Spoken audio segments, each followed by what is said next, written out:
right now we are at Indira Gandhi International Airport. All those passengers whose RT-PCR reports have come negative, they are all here and they are leaving the IGI airport. I have with me Suraj, who is from Kerala and he was there in Afghanistan. He worked at the airport. Suraj, how does it feel to be back home? Oh, it's feel like heavenly, sir. It's really heavenly. Yeah, I'm in my country. The tears came out of my eyes when the flight landed from Qatar in Delhi. Yeah, I feel heavenly. Yeah. You worked at Afghanistan airport, Yeah. Hamid Karzai International Airport. What was the situation like on August 15 and then how it deteriorated in the coming days? Yeah. Well, so on August 15, that's was the day the Taliban actually captured the Afghan capital.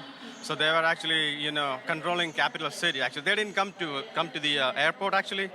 But the civilians who were keen to get out of this country were trying to rush into the airport. They came into the airport area and they blocked the runway and everything. So that made a chaos.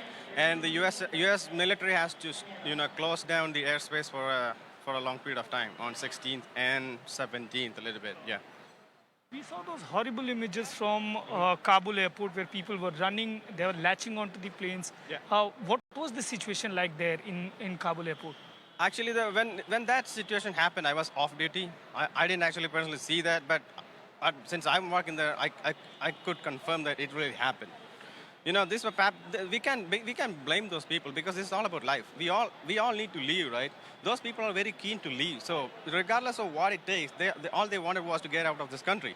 So that's what they're doing. But unfortunately, some people, two people got killed, and it just basically it's life. They were like fighting for their life. Simple. We can't blame them. We can't blame them. We also saw Indian evacuation taking place. How swift was that process when it was taking from the Kabul airport? Okay, the Indian evacuation, the first, it was on the 16th early morning. So since I was working, I personally handled the aircraft. We had two C-17s.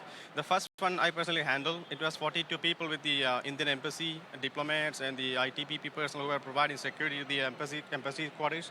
So, and some Afghan civilians who wanted to get into India. If not, they will be killed by Taliban. So it was like 42 people. It was okay. It was quick. But India could do only 2 missions on 16th, as far as I know. And since I was off duty, I don't know if Indian Air Force managed to get into because it was always a rush. It was too busy. It's like beyond your imagination. It was too busy. 2 missions they did on 16th, yes. What did your family say when you were there, when all these horrifying images were coming out?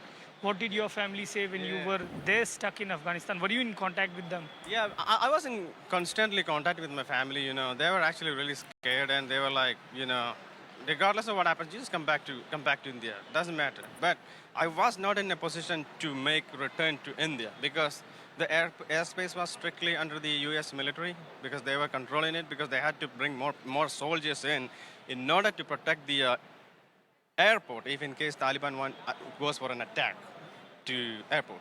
So the U.S. was actually exclusively using I would say U.S. and NATO both were actually using the airstrip just for a military purpose. So I was not in a position to get back a flight back to India. So I was actually stuck. But I know that U.S. is good. Since I was working for NATO and U.S., they're going to evacuate me. So I was confident. I was okay. But the people back in there, my family, I know they were having a hard time. One last question. When you got confirmed that you are going to fly through Qatar and coming back to India, what did your family say and what did you say to the family? No, I told them finally, okay, my day has come. Now I'm coming home. No more waiting. But I had to fly out from Kabul on 17th of August, and I had to stay like four days in Qatar. And yesterday or this morning, I came in here. So it's almost 5 days to reach. It took 5 days to reach Delhi from Kabul for me. So it was a long journey. Yeah. Okay.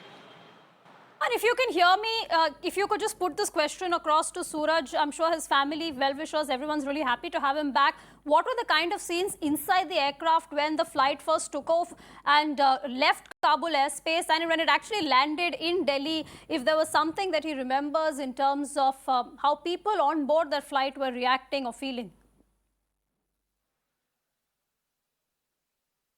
Ma'am, I didn't hear the first part. Was it about the 600 people boarded in the C-17? That's what you're talking about? Suraj, I was just asking, Okay, ma'am. Actually, I don't think that.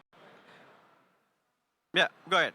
I was just asking you from scenes from within that aircraft when you first took off from Kabul, left Kabul airspace, and then finally landed in the national capital. If you remember the kind of scenes that were inside the aircraft that you witnessed along with your fellow passengers. Yeah, ma'am. But you know, when this happened, I was not on duty, so I don't think that 800 people or 600 people can accommodate plane like C-17. It is unimaginable. I don't know if this has actually happened. I'm sorry. I'm really unaware about that mission. No, Suraj, I meant on the flight that you were in and the flight that you came back to India in. I'm sure there were several other passengers along with you who must have been extremely relieved to get back home to India. Yeah, of course, ma'am. They all are relieved. They are very happy. You know, they are back in their country, man. You know, that's everybody is now relaxed. Everybody was going through a panic situation for the last 5 days. Now no more panic. Everybody can relax because we are back in India. It's our motherland, so we don't have to worry about anything now. We are totally relaxed. We are very happy. We're gonna see our family. At the end of the day, we are very happy. Well, Suraj, it's great to have you back. I'm sure your family and your friends, all your well-wishers must be really relieved that you're back along with several others. Thank you so much for speaking to Mirror Now. That's all right. Thanks. Narendra Singh Khalsa, a lawmaker from Afghanistan, was one of the many evacuated from Kabul and brought to India. An Afghan national and a member of parliament, he says that it was sad and painful to leave his country. But since the situation continued to be so grim, he was left with no option but to flee. Taliban तो हमेशा में कहते हैं तमाम खानों अफगानिस्तान में रहो, आपकी सब कुछ सुरक्षित हमारी जिम्मेवारी है, मगर हम अब देख रहे हो कि उस तालिबानों भी एक गुरोह नहीं है, 1000 किस्म तालिबान है। किस से बात करें, किस से ढूंढें, तब तक हालात ना बने हम कुछ नहीं कर सकते हैं। इसलिए हम कोशिश की क्योंकि अफगानिस्तान के हालात अब सीरियस है, हम जाएं अफगानिस्तान से, कोई जेड़े मुल्क में भी हो, हमारे बच्चे फैमिली और हम उधर MP थे, हमारे घर में आए थे, हमारे गांस कागजात कंप्यूटर गाड़ी सब कुछ लेके गए। आप मेंबर ऑफ पार्लियामेंट रहे नरेंद्र खालसा, आप तो एक MP के तौर पर अपने मुल्क को छोड़ना कितनी दर्द की बात लगती है? ये तो मुझे रोना आता है।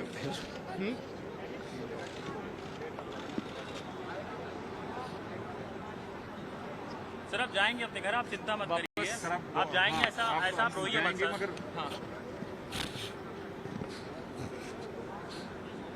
सर। अफगानिस्तान के लिए कोई दुआ इस समय अगर आप कहना चाहें तो क्या कहेंगे अफगानिस्तान के लिए? Well, truly heartbreaking to have left one's country under those circumstances. Now, we've also spoken to one of the evacuees who landed from the flight that came via Tajikistan. Yashpal Singh's narrated his harrowing experience under the Taliban and how Indian authorities helped him and others when they managed to reach Tajikistan from Kabul.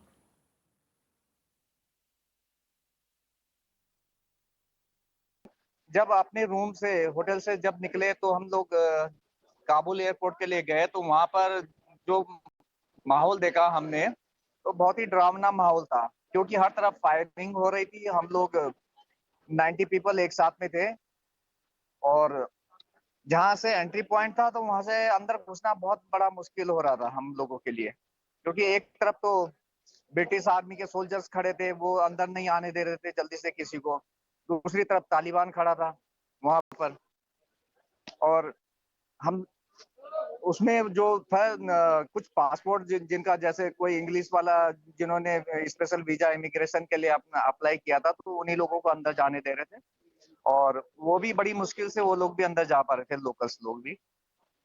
तो किसी तरह से फिर तालिबान के through कुछ manage किया गया, तालिबान ने वहां से लोकल्स को पीछे हटाया, तो हम जितने भी इंडियंस थे 90 पीपल, हम लोग एक जगह पर बैठ गए थे वहां पर। और उस पे फिर हमने ब्रिटिश सोल्जर से बात की, तो उन्होंने हम लोगों को अंदर होटल में ले लिया। हम लोग बैरन होटल में रुके हुए थे काबुल में, तो वहां से रुकने के बाद भी हम लोग वहां पे 2 दिन रुके, 3 दिन। तो वहां से भी हम लोगों के लिए बड़ा मुश्किल हो रहा था अंदर जाने के लिए, क्योंकि हम लोग ज्यादा थे और वो रिस्क नहीं लेना चाहते थे किसी भी कीमत पर। और गवर्नमेंट ऑफ इंडिया तो कुछ मैनेज नहीं कर पा रही थी हम लोगों को एयरपोर्ट के अंदर ले जाने के लिए। अभी भी कुछ लोग फंसे हुए हैं जो बाहर हैं, वहां पर अंदर नहीं हो पाए हैं। तो फिर हम लोगों ने उसमें डेनमार्क एम्बेसी से कांटेक्ट किया। उसमें से कुछ लोग हमारे डेनमार्क एम्बेसी में जो जॉब करते थे उन्होंने मैनेज किया, तो डेनमार्क एम्बेसी की आर्मी आई तो उन लोगों ने हम लोगों को नाटो बेस कैंप तक पहुंचाने में हमारी बहुत बड़ी हेल्प की। वहां पहुंचने के बाद फिर हमें जो भी खाना पीना सब वहां पे अवेलेबल हुआ। फिर जाकर के रात को 3 बजे के करीब गवर्नमेंट ऑफ इंडिया की जो एयरफोर्स की फ्लाइट थी वो आई है और हम लोगों को लेकर के ताजिकिस्तान ले गई। ताजिकिस्तान में हम लोगों को काफी हेल्प मिली गवर्नमेंट ऑफ इंडिया की तरफ से। वहाँ पे हमारा रहना खाने वगैरह का पूरा इंतजाम किया गया था। फिर रात को 12 बजे जो हमारे इंडियन एयरलाइंस की फ्लाइट है वो आई और वो लेकर के हमको यहाँ पे, तो 5:30 बजे के करीब हम लोगों ने यहाँ पे लैंड किया।